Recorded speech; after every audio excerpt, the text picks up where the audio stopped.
Oi pessoal, tudo bem? Estou de volta aqui para a gente falar da continuidade, né, às lições do Barão de Potê sobre o magnetismo, tá?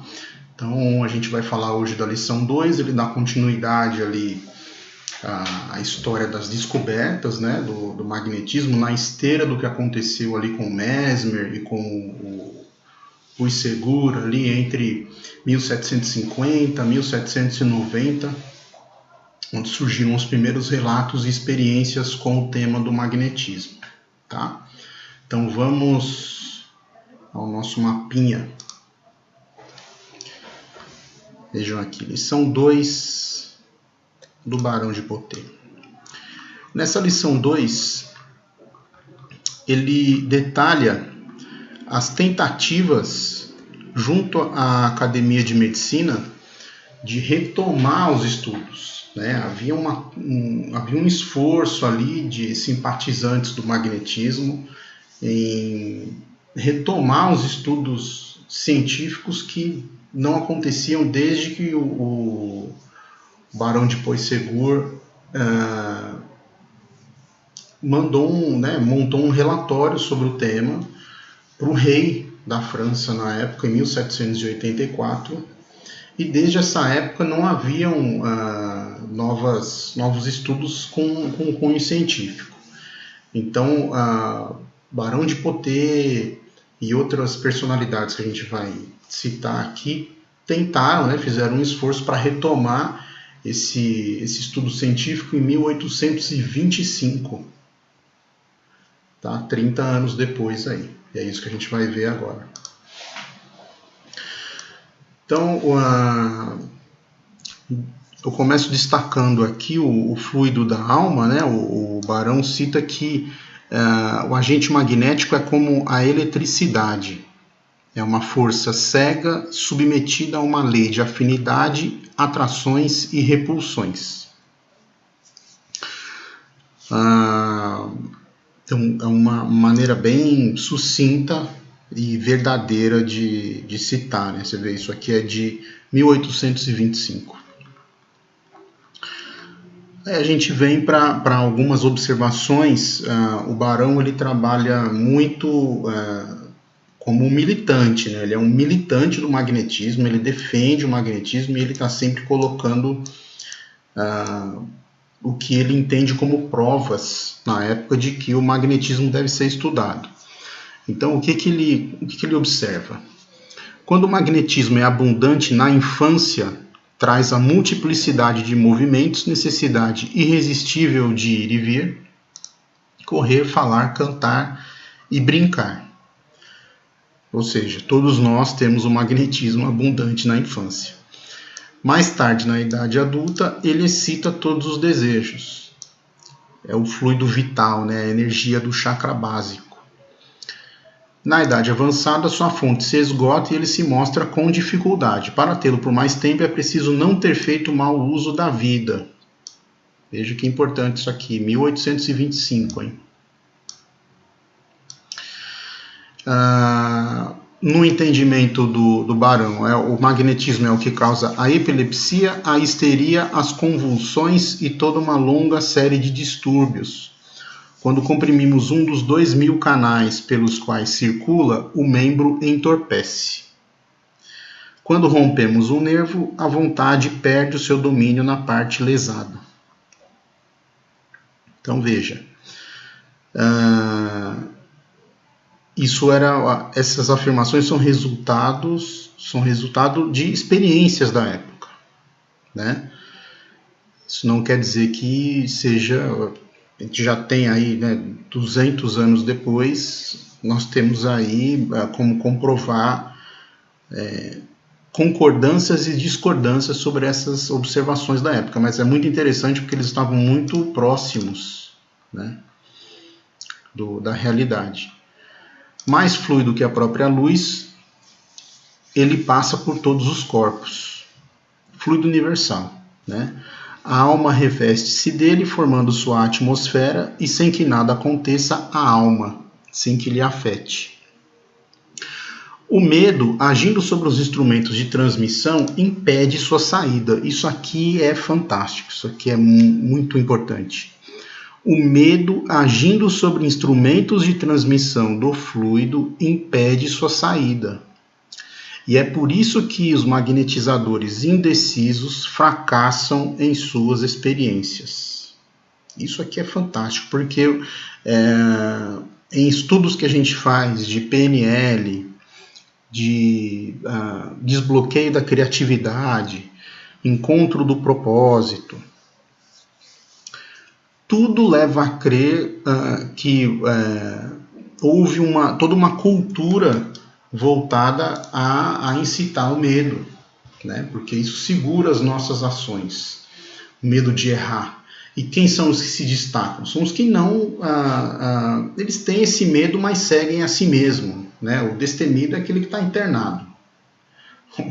O destemor não existe, pensando de uma maneira saudável, né? O temor existe. Mas aqueles que são os realizadores, os mais criativos, são os que seguem em frente, independente desse medo. Tá? Mas existe uma cultura de incitação a esse medo do erro, né? Que a gente descobre estudando outros temas, que é o único caminho do acerto, mas nós somos socialmente podados nesse sentido, né? Então ele cita aqui a relação do medo com o impedimento da ação do magnetismo, do fluido vital. Muito importante isso aqui. O agente que chamamos de magnetismo animal nada mais é do que essa produção singular, resultante do ar que respiramos, olha só que importante, e das diversas matérias que nos constituem. Uma única contração de músculo basta para demonstrá-lo. Muito legal, né? Então, outras observações sobre a existência do magnetismo por parte do Barão. Efeitos que resultam da magnetização quando uma pessoa se submete à ação de um magnetizador. Coisas que eles viram nas experiências da época. Leves piscadelas das pálpebras, batimentos do coração variam, aumentando ou diminuindo o ritmo. Temperatura do corpo varia sensivelmente, subindo ou caindo. Isso aqui é interessante porque a gente sente muito isso em sessões de apometria, né? Ou na prática do passe magnético, a gente sente a variação de temperatura no corpo e nas mãos. Então isso já era observado na época. Maçãs do rosto podem se corar ou empalidecer. Sono irresistível. Bocejos. Vontade de se espreguiçar, que é o que normalmente os médiuns, né, tem um pouquinho antes das reuniões mediúnicas. Então bate muito, né? Você vê que os efeitos são universais. Efeito em que o magnetizado tem sua sensibilidade a estímulos externos desligada, um tipo de estado hipnótico, que é seria o transe mediúnico, mas é uma hipnose, né? É um tipo de hipnose. No livro, o Barão publica várias atas das reuniões realizadas em 1821 no Hotel Dieu de Paris, em que relatam-se experiências com pessoas que eram induzidas ao sono magnético e que eram sujeitas às mais diversas e antiéticas, aqui uma observação minha, antiéticas experiências como arrancar cabelos à força, atirar com pistola perto do ouvido do magnetizado, passar um pano com amoníaco no nariz, entre outras experiências. Tudo para provar a intensidade do efeito do magnetismo. Ele cita várias experiências. O negócio do beliscão, colocar amoníaco no nariz. Tem uma das histórias em que eles abrem a pessoa tinha um caroço na cabeça, no meio do couro cabeludo. Eles magnetizam a pessoa entra num sono, né, hipnótico, e eles cortam esse caroço, né, esse calombo, sei lá, que a pessoa tinha na cabeça, só para provar que a pessoa não ia sentir. E aí, quando tiraram a pessoa do sono hipnótico, o cara teve que ir pro tiveram que levar para o hospital. Então ele registra em atas, inclusive, as reclamações dos magnetizados, né? Sobre muitas dores, sobre os problemas que eles tinham depois que tirava a pessoa do transe. Mas eram as experiências da época, né? Diminuição da respiração, necessidade de se mover ou estado de calma, então havia uma variação, né, dependendo da pessoa, sentimento de bem-estar, leve formigamento no intestino, retorno de antigas dores, adormecimento de membros. Esse adormecimento de membros a gente sente também nas reuniões. E aí a gente parte para o relatório. Aquelas observações são interessantes, né, para a gente ver o quanto eles se aproximam da realidade, né, já naquela época. E aí aquelas observações, elas são a base do argumento para que se estude o magnetismo com um detalhe maior na época, né? É o que foi utilizado na conversa com a Academia de Medicina da França para que fosse destacado um comitê. E é sobre esse relatório que o Barão parte para explicar agora aqui nessa segunda parte. Então aqui, ó. Devido aos conflitos de uma comissão de médicos favoráveis ao magnetismo e os efeitos anestésicos testados por simpatizantes da atividade com a Academia de Medicina, em dezembro de 1825, a comissão representada pelo Sr. Rousson resolveu enviar um relatório sobre a prática à academia, o que o Barão publica nessa segunda lição dele. Tá? A academia considerava que, após pesquisas realizadas em 1784, a pedido do rei Luís XVI, 40 anos antes do relatório, sem conclusões assertivas, o magnetismo animal era um assunto encerrado. Então a Academia de Medicina entendia que não era um assunto. O relatório de 1784 ele não trazia dúvidas de que não era um tema para ser explorado, né? Um detalhe importante é que uma das personalidades que participou dos experimentos de 1784 foi Lavoisier, tá? Um nome importante aí da história da medicina. O objetivo do relatório do Sr. Rousson era que a academia submetesse o magnetismo a uma nova experiência oficial, já que, 40 anos depois da experiência pedida pelo rei, novos métodos e resultados fundamentavam a necessidade de se instaurar uma comissão especial para se ocupar do estudo e do exame do magnetismo animal. Ou seja, mesmo depois de todo esse tempo, nesse período de 40 anos, os simpatizantes do magnetismo continuaram a desenvolvê-lo, né? Então juntaram ali argumentos suficientes para pedir à academia uma nova comissão. Resumo das teorias de Mesmer feito pelo Sr. Rousson no seu relatório. Aqui já está detalhando um pouquinho o que a gente começou a falar sobre o Mesmer na lição 1, tá? Então já é um desdobramento. O fluido é universalmente disseminado. Ele é meio de influência mútua entre corpos celestes, terra e corpos animados. Olha que importante isso aqui, a abrangência que isso tem. Eles já sabiam que era um meio de influência entre os corpos, né? Sua sutileza não permite nenhuma comparação.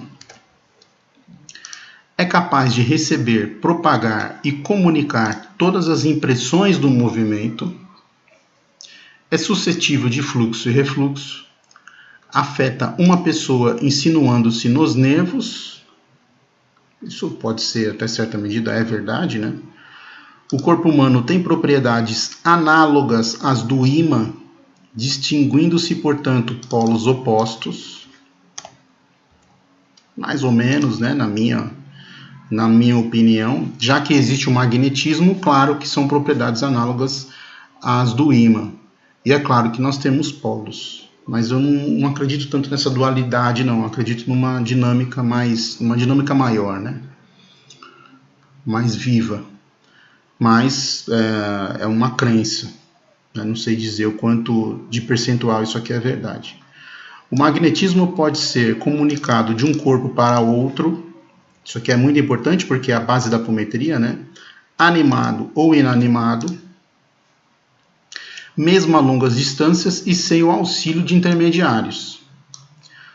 Pode ser aumentado através de reflexos nos espelhos ou pelo som. Esse detalhe pelo som é muito interessante, porque no curso do Robson Pinheiro a gente tem o Leonardo ali descrevendo como funciona a manipulação de energias e como funciona a importância da música nas reuniões mediúnicas, né? Como isso movimenta fluidos. Então, sem o caráter religioso ou técnico da apometria, o Mesmer já tinha identificado isso em 1784. Tá, olha que interessante isso. Pode curar males dos nervos de forma direta e outros males de forma indireta. Totalmente verdade. Pode aperfeiçoar a ação de medicamentos. Totalmente verdade. Inclusive da água, né? Impede o progresso de enfermidades. Então, verdades de Mesmer aqui. Muito interessante, né? Em seguida, ele cita que, àquela altura, em 1825, a ideia do fluido universal e da inter-relação dos corpos não era mais considerada pelos estudiosos do magnetismo, assim como experiências envolvendo música, varinhas de condução do magnetismo, entre outras formas de magnetização, também não eram mais utilizadas nas experiências. Ou seja, 40 anos depois do relatório para o rei Luís XVI,